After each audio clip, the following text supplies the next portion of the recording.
Chapitre 1. Le Dieu fidèle.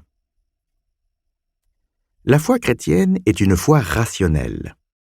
L'expression « foi chrétienne » désigne d'abord l'ensemble des enseignements qui ont été transmis par les prophètes et les apôtres et qui font autorité dans les Saintes Écritures. Jude 3. Mais elle désigne également le centre d'une vie reposant sur ce corps d'enseignement, car la foi est au cœur de la vie chrétienne. La signification essentielle de la foi est la confiance. Croire, c'est avoir confiance en quelque chose ou quelqu'un. Cela signifie que notre assurance, ce à quoi nous nous accrochons, ce sur quoi nous bâtissons notre vie, repose sur la confiance en quelque chose. C'est la confiance en Dieu, la foi en Christ seul pour notre salut, qui est au centre de la religion chrétienne. Apprendre à manifester cette confiance par une vie de foi est un élément clé de la vie du chrétien. Depuis le mouvement des Lumières au XVIIIe siècle, le caractère vertueux de la foi a bien souvent été remis en cause. La critique intellectuelle s'est abattue sur notre foi. Les intellectuels autoproclamés la considèrent comme totalement opposée à la raison, comme intrinsèquement irrationnelle. En conséquence, de nombreux chrétiens se sont retirés de la sphère du débat. Certains sont allés plus loin encore et ont conclu que la rationalité et la raison sont des outils de Satan qui contredisent la vérité de Christ. La pernicieuse influence de la rationalité de l'ère des Lumières a même fait son chemin au sein de l'Église. Le libéralisme théologique du XIXe siècle s'est attaqué aux fondements de la foi chrétienne. Ce mouvement théologique a progressé au XXe et XXIe siècle jusqu'à atteindre chez certains un niveau d'incroyance et il s'est emparé de nombreuses institutions ecclésiastiques. Certains parents chrétiens ont même constaté qu'en envoyant leurs enfants dans des écoles et universités officiellement chrétiennes, ces derniers revenaient remplis de doutes et de scepticisme véhiculés par ces mêmes professeurs que l'Église avait chargés d'enseigner et d'expliquer la foi. De nos jours, en raison de l'influence des Lumières et des attaques du libéralisme théologique, beaucoup de gens perçoivent un divorce très net entre la foi et la raison. De fait, nous vivons dans la période la plus anti-intellectuelle de l'histoire de l'Église chrétienne. Ce que le célèbre archéologue biblique William Foxwell Albright a appelé l'influence néfaste de la philosophie existentielle a imprégné non seulement la culture séculière, mais aussi la culture chrétienne, au point que nous nous méfions désormais de la raison. En conséquence, de nombreuses personnes pensent aujourd'hui que la rationalité et l'intellect ont peu à voir avec la religion ou la foi. Certains se sentent même mal à l'aise lorsqu'ils abordent le domaine de la logique parce qu'ils ont toujours baigné dans l'idée selon laquelle le christianisme doit être accueilli par la foi et non par la raison. Pour lutter contre cette tendance, nombreux sont ceux qui ont préféré s'éloigner de l'intellectualisme sous le double prétexte erroné qu'il mène à l'incroyance et que les chrétiens doivent vivre par la foi et non par la raison. C'est de là qu'est né le concept de foi aveugle. Combien de fois avez-vous entendu des gens dire que nous devons accepter quelque chose par la foi? Peut-être avez-vous prononcé vous-même une idée similaire. Mais que se passerait-il si quelqu'un répondait par cette question? Pourquoi devrais-je l'accepter par la foi?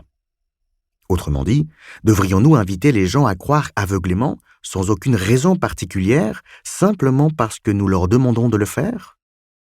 La foi aveugle ne revient-elle pas à demander à quelqu'un de croire en quelque chose simplement parce que nous le lui demandons?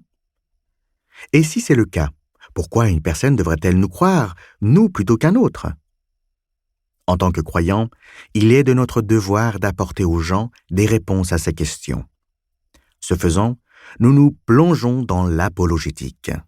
Si nous proclamons le message de l'Évangile de Christ en prévenant nos prochains que leur destinée ultime dépend de leur réponse à ces enseignements, mais que nous les exhortons à l'accepter avec une foi aveugle, nous dénaturons Dieu le Père, qui est la source de toute vérité. Nous dénaturons Dieu le Fils, qui est l'incarnation de la vérité. Et nous dénaturons Dieu le Saint-Esprit, qui est l'Esprit de vérité. Si je me fie à quelqu'un qui n'est pas fiable, ma confiance n'est que superstition et folie. Ainsi, la réponse fondamentale des apologistes à la question « Pourquoi devrait-on faire confiance à Dieu ?» est « Parce qu'il est digne de confiance ». Bien sûr, nous devons également démontrer aux gens que Dieu est digne de confiance. Être chrétien, c'est vivre en ayant confiance en Dieu pour notre vie et notre mort.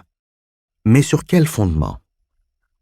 Pour répondre à cette question, nous allons nous pencher sur mon chapitre préféré de toute la Bible, Genèse 15. Les versets 1 et 2 relatent: « Après ces événements, la parole de l'Éternel fut adressée à Abraham dans une vision, et il dit, « Abraham, ne crains point, je suis ton bouclier, et ta récompense sera très grande. » Abraham répondit, « Seigneur Éternel, que me donneras-tu? Je m'en vais sans enfant, et l'héritier de ma maison, c'est Éliézer de Damas. » Pour situer le contexte de cette histoire, ce chapitre s'ouvre sur Abraham qui a été appelé à quitter Ur en Chaldée, et nous le voyons rempli d'appréhension. Il expérimente une crise de confiance, car il manque de foi. C'est alors que Dieu se présente à lui et lui dit « Ne crains point ». La vie chrétienne est une vie de foi, et une vie de foi se traduit par une vie de confiance.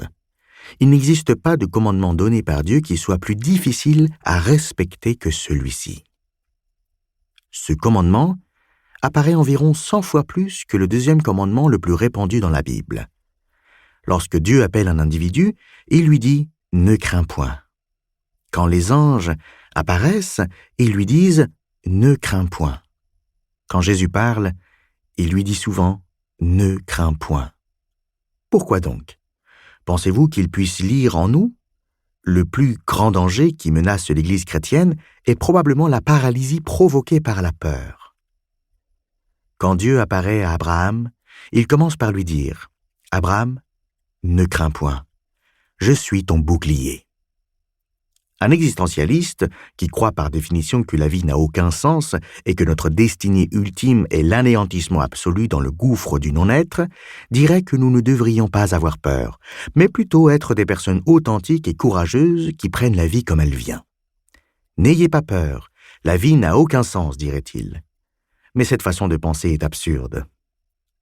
Le raisonnement de Dieu est très différent. Lorsque Dieu dit « ne crains point », la raison pour laquelle il ne faut pas avoir peur suit. Parce que je suis ton bouclier. Pendant son ministère terrestre, Jésus l'a exprimé ainsi.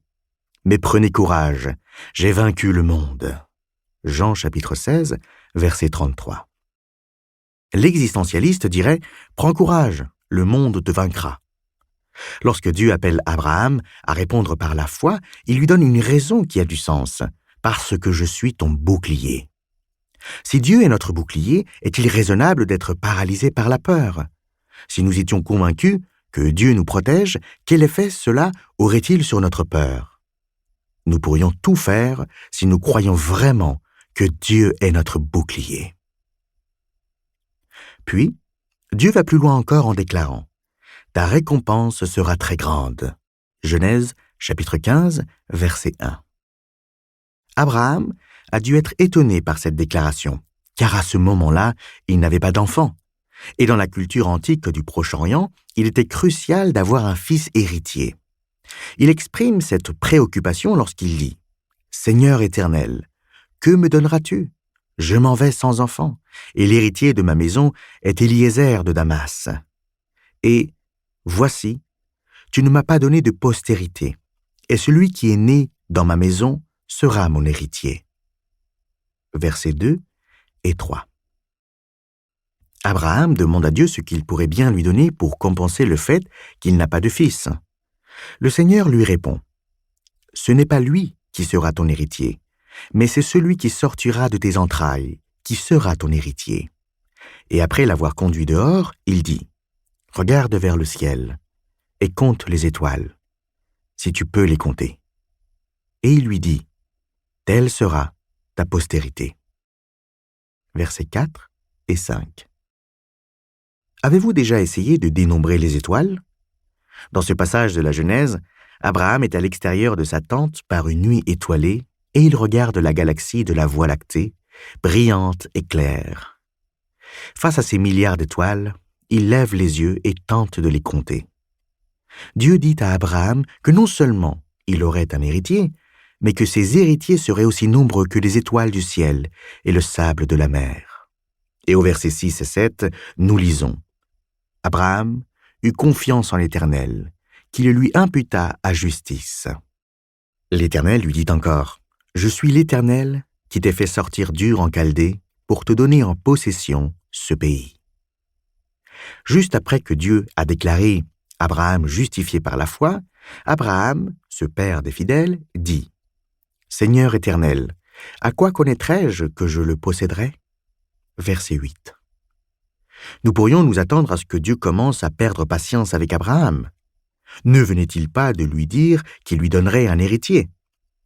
Dieu est immuablement et éternellement fidèle.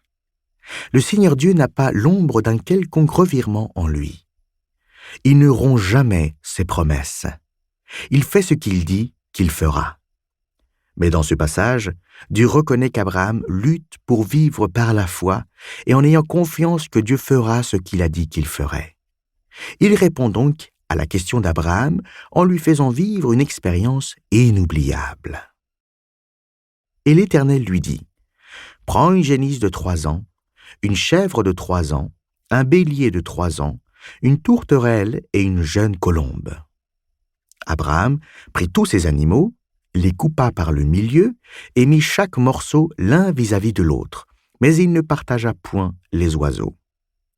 Les oiseaux de proie s'abattirent sur les cadavres, et Abraham les chassa. Au coucher du soleil, un profond sommeil tomba sur Abraham, et voici une frayeur et une grande obscurité vinrent l'assaillir. Et l'Éternel dit à Abraham, « Sache que tes descendants seront étrangers dans un pays qui ne sera point à eux, et ils seront asservis, et on les opprimera pendant 400 ans. Mais je jugerai la nation à laquelle ils seront asservis, et ils sortiront ensuite avec de grandes richesses. Toi, tu iras en paix vers tes pères, tu seras enterré après une heureuse vieillesse. À la 4e génération, ils reviendront ici, car l'iniquité des Amoréens n'est pas encore à son comble. » Versets 9 à 16. Et vient ensuite le verset le plus important de tous. Quand le soleil fut couché, il y eut une obscurité profonde, et voici, ce fut une fournaise fumante, et des flammes passèrent entre les animaux partagés. Verset 17. Nous pourrions lire ce verset 1 millier de fois sans pour autant comprendre ce qui se passe. Ce qui est décrit dans ce verset nous procure les fondements historiques de la raison pour laquelle un chrétien peut vivre par la foi. Dans l'Ancien Testament, lorsqu'une alliance était instituée entre des personnes, on ne disait pas que l'alliance était faite, mais plutôt qu'elle était coupée. Cette expression est illustrée de manière frappante dans le rite de la circoncision. Genèse chapitre 17. Abraham, sa famille et ses descendants ont reçu l'ordre de couper les prépuces de leur chair afin de se distinguer en tant que peuple de Dieu, en tant que membres de son alliance.